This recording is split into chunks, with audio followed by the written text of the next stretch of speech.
Arts کے حوالے سے جس نقطے کے اوپر پھر میں سید ساجد نقوی صاحب کو دعوت دوں گا کہ ہماری جو روایتی آرٹس ہیں اس میں مشق یا ریاضت جو ہے نا اس کی بنیاد ہے. تو اس نقطے پہ دو الفاظ اگر آپ کہنا چاہیں گے.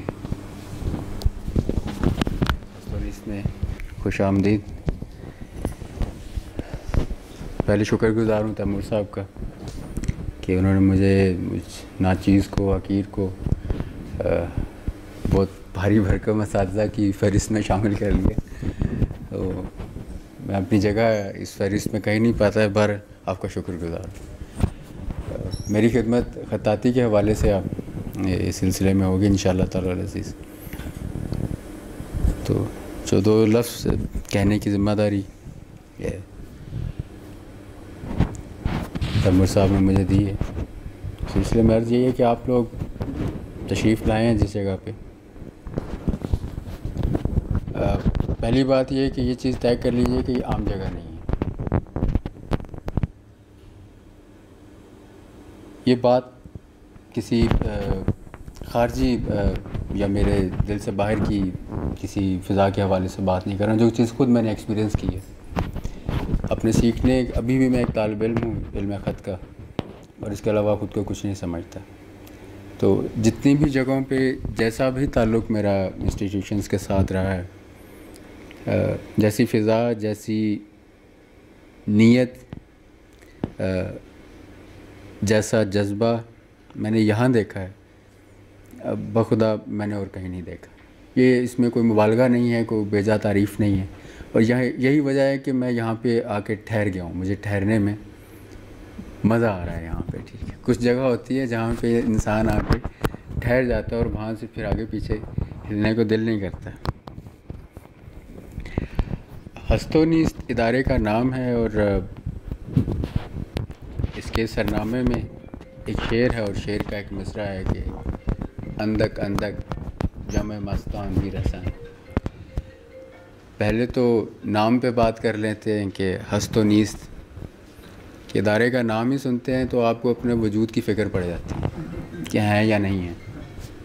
تو یہ پکار ماشاءاللہ بہت شاندار ہے کہ اپنے نام میں ہی جو کان میں پڑتی ہے آواز، تو پہلی مرتبہ میں اپنے وجود کے بارے میں اور وہ تمام تر سوچ شروع ہو جاتی ہے کہ ہاں ہست میں ہیں یا نیست میں ہیں. ٹھیک، ماشاءاللہ آپ سب لوگ اپنے اپنے زندگی کے کسی نہ کسی شعبے میں ایک خاص مقام رکھتے ہیں یقیناً. اور پھر اس وجود اور ہست اور نیست کے موضوع کو لے کے یہاں پہ جو میں نے مصرعہ دہرایا کہ اندک اندک جمع مستان می رسن، کہ قطرہ قطرہ آپ جیسے لوگ کچھ کچھ مستان جو ہیں وہ آ کے شامل ہوتے ہیں. تو یہ ایک قافلہ ہمارے یہاں بنا ہے. بات روایت کی ہو یا جدیدیت کی ہو، کیونکہ ہمارے یہاں جو حادثہ ابھی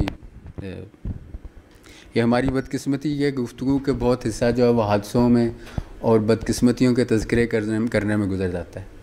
لیکن ہم اسے خوبصورتی میں اور خوش قسمتی کے تذکرے میں بدلنا چاہتے ہیں. بنیادی طور پہ ہست و نیست کی کوشش یہ ہے کہ معاشرے میں ایک ایسی سالڈ ایفرٹ کو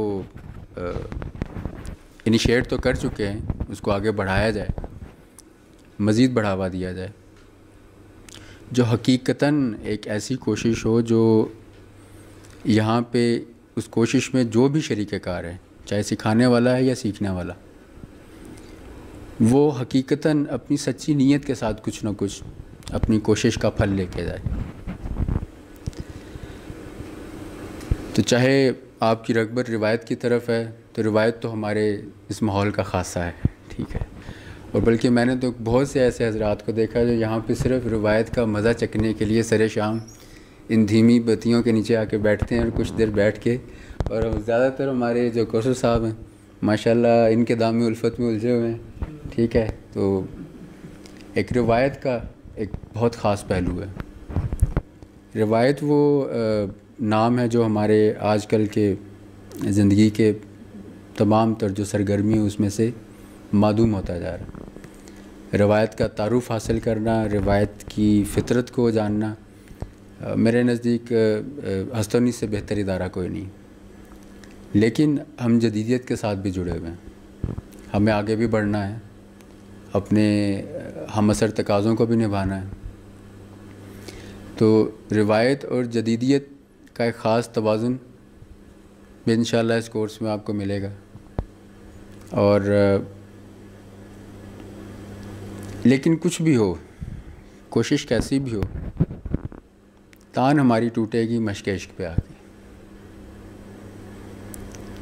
کیونکہ جتنے بھی کم و بیش عنوانات اس کورس میں آپ کے سامنے ہیں، جن میں آپ مجھ حقیر سمیت،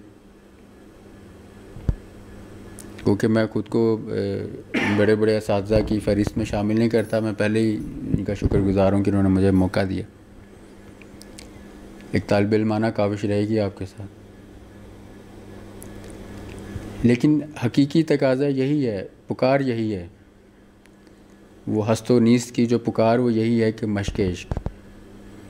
مشق عشق ہوتی ہے تو کٹے ہوئے ہاتھوں کے آگے قلم بند کے قرآن لکھے جاتے ہیں، مشق عشق ہوتی ہے تو معمار سنان جیسے لوگ سامنے آتے ہیں۔ اور ابھی اس کا تذکرہ چڑھ جائے گا تو پھر آپ لوگ بیٹھے رہیں گے اور ہم بھی بیٹھے رہیں گے اور تذکرہ چلتا رہے گا، ٹھیک۔ تو مشق عشق ایک بنیادی ہماری آواز ہے جس پہ آپ کو لبیک کہنا ہے۔ مشق سراسر مشق ہو تو شاید مزہ نہ آئے، اس میں وجدان عشق کا تڑکا لگے۔ جیسے میں خاص علم خط کے حوالے سے بات کروں گا تو ابن بواب ہمارے ایک بہت بڑا نام علم خط کے حوالے سے، تو یہ کہتے ہیں کہ خطاط کا لکھا ہوا مفہوم ان کی عبارت کا ایسا ہونا چاہیے کہ جب لکھنے والا لکھنے کے بعد اپنے خط کو دیکھے تو وہ مجنون ہو جائے۔ لفظ یہ نہیں کہا کہ اس کے حواس معطل ہو جائیں یا کچھ اور، ماشاءاللہ آپ زبان دان ہیں، سمجھتے ہیں زبان کی باریکیوں کو، لفظ مجنون کو ذرا سامنے لائیں، مجنون ہو جائے۔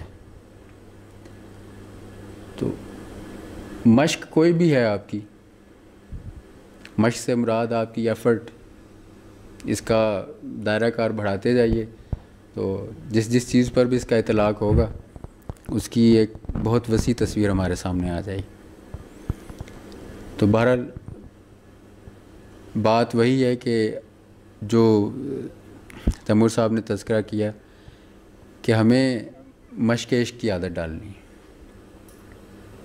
کسی بھی عنوان سے کسی بھی علم کو سیکھ رہے ہوں، جان رہے ہوں، اس کی فطرت سے شناسائی مشق عشق سے سوا ممکن نہیں ہے، کیونکہ یہی وجدان جو ہے وہ میں سوچتا ہوں کہ ہست و نیست کا ایک ارادہ ہے کہ وہ یہاں پہ سیکھنے والوں کو عطا کیا جائے، اور یہ بنیادی طور پہ کوئی ورثہ نہیں ہے، یہ سب کی کوشش ہے۔ تو یہ سرنامہ جو ہے مشق عشق کا، یہ سب لوگوں کے ذہن میں رہے تو انشاءاللہ تعالی العزیز اس پورے سفر میں آپ کو ایک خاص کیفیت، ایک خاص ماحول اور ایک خاص مزہ جو ہے وہ آپ کے سیکھنے کے عمل کو اور بھی دوبالا کرے گا۔ ہمارے